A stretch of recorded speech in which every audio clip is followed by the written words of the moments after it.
Hello everyone, today I'm presenting my Project 1 extension bulletin titled Using Drone Images to Support Grazing Decisions in Georgia. In this presentation, I'm going to show how drone imagery can help producers improve forage use, protect pasture regrowth, and ultimately reduce the need for supplemental feed. This bulletin is designed as a practical tool that producers can use right away, even with a simple drone. To understand how this works in practice, let's start with the core goals of the project.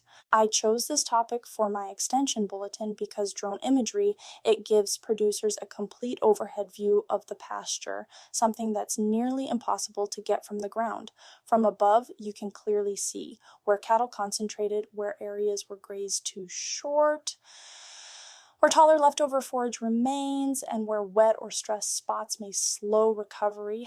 These patterns determine how quickly a paddock will regrow, how long it should rest, and whether cattle use the forage efficiently. Small errors in estimating these things can lead to overgrazing, lost forage, or earlier than necessary hay feeding. Drone images give producers a much more accurate starting point. The bulletin is divided into 6 main sections that walk the reader from understanding to application. We begin with what drones allow us to see, then we explain why these grazing patterns form. Next, we connect these patterns to Georgia's forage systems and mixed species pastures. From there, we move into how producers can apply drone images to grazing decisions and finally examine the financial implications. This structure helps producers understand not only what the drone shows them, but how to use that information to make decisions. Starting off with the benefits of a bird's eye view, what you can see from above and why these patterns form. When a drone flies over a grazed paddock, the grazing pattern becomes extremely clear. One of the first things you'll notice are short lawns and tall roughs. The short lawns are areas cattle repeatedly graze, usually where the forage is youngest, softest, or closest to water and shade. The tall roughs are areas cattle avoided because of manure, steeper slope, mature stems, or low comfort. Drones also highlight wet spots, trails, and high traffic zones, areas where hoof pressure is concentrated and where compaction or pugging is most likely. And finally, you'll see patchy regrowth, where stressed, overgrazed, or compacted areas recover more slowly. These patterns are extremely difficult to see from the ground but become obvious from above. What do these patterns mean for producers here in Georgia? That's where it gets even more useful. How to apply drone images to grazing management. Drone imagery gives producers a structured way to evaluate grazing pressure and set recovery periods. Here's how it works. 1. Identify the most heavily grazed zones. These areas have the shortest residual height. They determine the minimum rest period because the plant needs time to rebuild leaf area and root strength. 2. Locate tall, underutilized forage. These areas often provide 1 to 3 extra grazing days. This helps stretch pasture rotations and reduce hay use. 3. Improve grazing distribution. Drone images highlight where cattle naturally congregate, usually near shade, water, or mineral, and where they rarely travel. From this, producers can reposition water troughs, adjust mineral placement, move shade, or use temporary fencing to encourage more even pasture use. 4. Spot early stress indicators. Weak regrowth, compaction, wet areas, and thinning stands all show up early in drone photos, long before they become severe pasture problems. By bringing all these observations together, producers can make grazing decisions that are far more precise and predictable. And while this gives us a big picture framework, drones also help us remove guesswork from everyday ground checks. Here's a real-world example of the grazing patterns we've been talking about.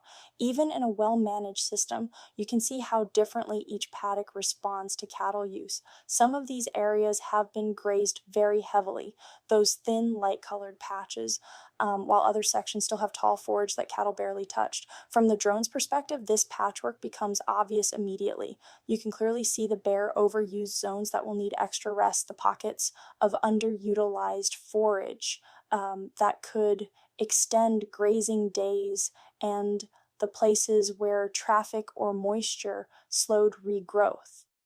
This overhead view helps producers base their rotation timing on the actual condition of the paddock instead of relying on what they can see from the gate or along a single walking path.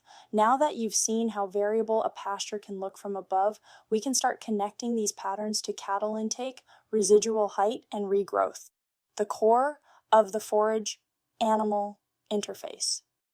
Next up, we have the forage-animal interface. The forage-animal interface, plant response. Now let's connect what we're seeing from above to the forage-animal interface, specifically how plants respond after grazing. Residual leaf is essentially the plant's solar panel. When cattle leave enough leaf behind, the plant can photosynthesize immediately and stay in the fast growth phase. That means quicker recovery and more total forage grown over the season. But when forage is grazed too short, the plant loses that solar panel. It can't capture sunlight effectively, so it's forced to pull energy from its root reserves. That slows recovery, reduces root depth, and ultimately weakens the stand. Most of our major Georgia forage species, Bermuda grass, Baya grass, ryegrass, clover, and fescue, all depend on maintaining an adequate residual height to regrow quickly after grazing. So this slide is really illustrating how residual height drives plant performance. Enough leaf means rapid regrowth, while grazing too close pushes the plant into energy debt and delays recovery.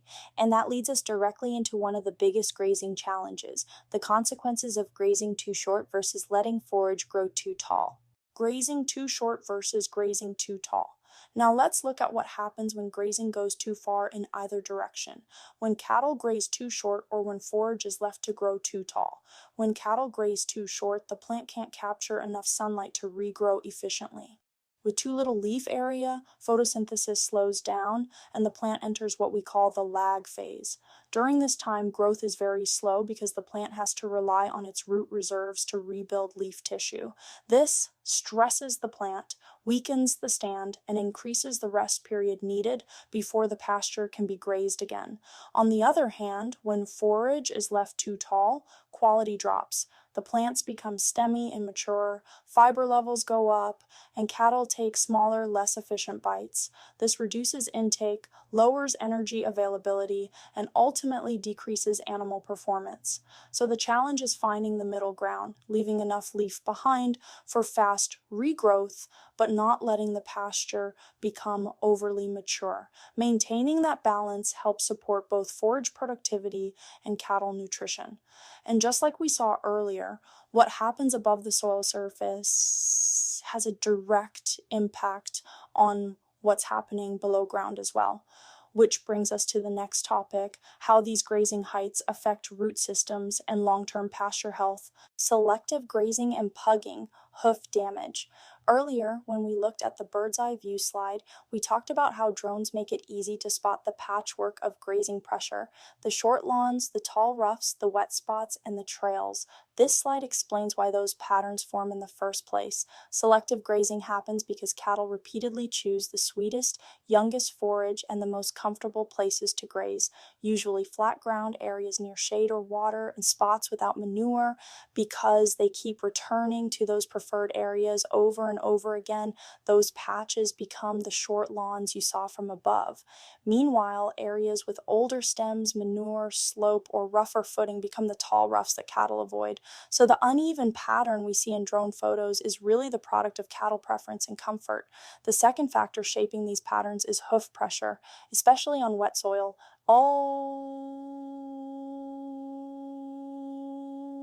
This is what we call pugging. Pugging happens when hooves sink into soft or saturated ground. The sod tears, the roots get damaged, the soil becomes compacted, and water infiltration drops. Recovery in these spots slows way down. On drone images, pugged areas show up clearly because forage vigor drops quickly. They look wetter, thinner, and more disorganized compared to the surrounding pasture. So when you put these two behaviors together, selective grazing and hoof pressure, you get the full pattern we've been talking about. Lawns, roughs, trails, and wet areas. And because drones let us see these patterns across the entire pasture at once, producers can respond before they turn into real yield loss. Now that we understand the behavior creating these patterns, let's look at how that ties into the broader grazing system and how drones help producers manage around it. Looking at here is a plant vigor map, sometimes called an NDVI map. NDVI stands for Normalized Difference Vegetation Index. It sounds technical, but the idea is simple. The software analyzes drone images and uses how the plants reflect light to estimate how healthy and vigorous the forage is across the field. On this map, the green areas represent strong regrowth and good plant vigor, places where the residual height after grazing was adequate and the plants were able to recover quickly.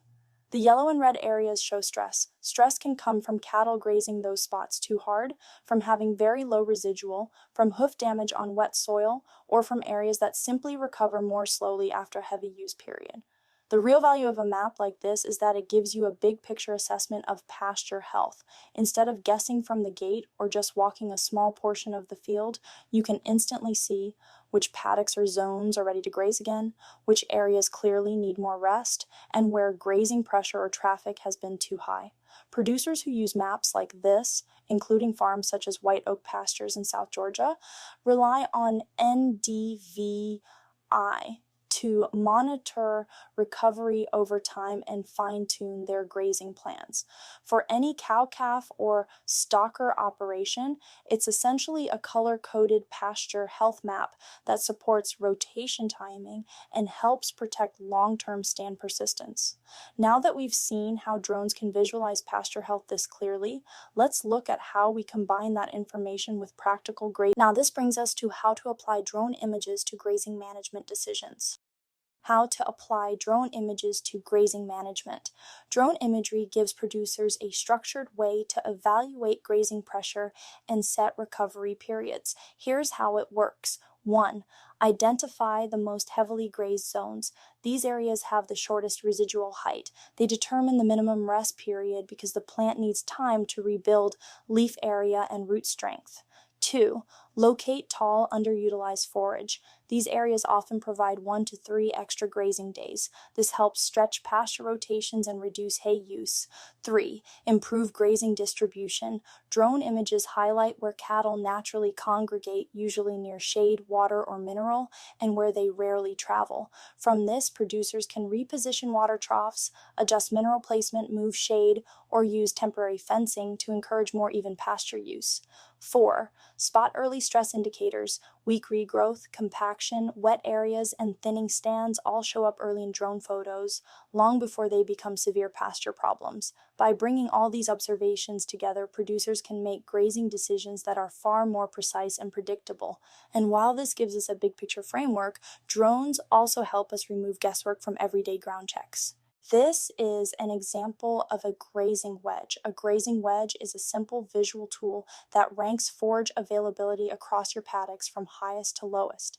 Each bar represents the amount of forage in a specific paddock, and when you line them up like this, you get a clear picture of where your surplus and deficits are.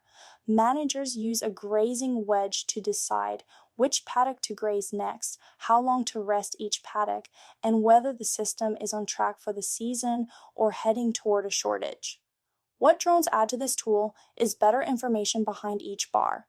A wedge alone tells you how much forage is in each paddock, but it can't tell you why.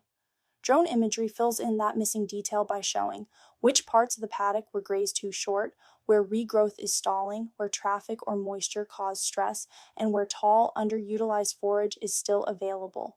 So instead of ranking paddocks based on a quick look from the gate, drones let you rank them based on true grazing pressure and actual plant response. This makes the grazing wedge much more accurate. It helps managers make better rest decisions, tighten their rotations, and avoid surprises like sudden feed shortages or unexpected slow regrowth.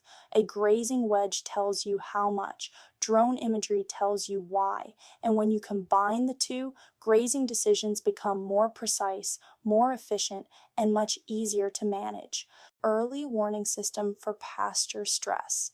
Earlier in the presentation, we talked about selective grazing, lawns and roughs, and pugging.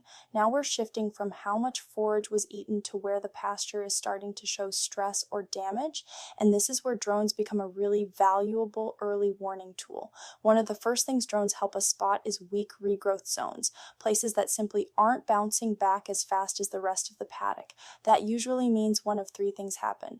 The plants were grazed too short, the soil is compacted, or the last rest period wasn't long enough.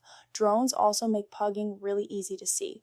Pugging happens when hooves sink into soft or saturated soil. Once the sod tears, the root zone gets compacted and recovery slows down dramatically. From the air, these muddy, damaged lanes stand out immediately. We can also see cattle trails in high traffic areas long before they turn into erosion problems. Trails tell us where cattle naturally move, and repeated traffic in those zones often creates bottlenecks or overuse that you might not notice from the ground. And another big cue is stand thinning. If certain patches consistently look more open or weak, that's a sign of chronic pressure or even fertility imbalance. A drone highlights these problem spots clearly so they don't get overlooked. The real value of seeing these patterns early is that managers can make adjustments before productivity drops. Things like changing rotation timing, altering water or mineral placement, or protecting sensitive areas during wet conditions. Drones act like an early warning system. They let us catch stress and damage early before pasture performance and forage yields start to decline. Now that we've covered how drones help identify early stress, let's talk about how producers can use these signals to guide recovery and improve grazing decisions. Now that we've covered how drones help remove guesswork, I want to show what these grazing patterns actually look like from above. This section is just about recognizing patterns, not new concepts. What you can see from above, grazing patterns. When we put everything together, drone images provide a very clear snapshot of grazing patterns across the entire paddock. They show three things especially well. Heavily grazed zones. These are the short lawns where cattle concentrated. These areas determine the minimum rest period because they need the most time to recover. Tall, underused forage, these overlooked reserves can extend grazing days and help delay hay feeding.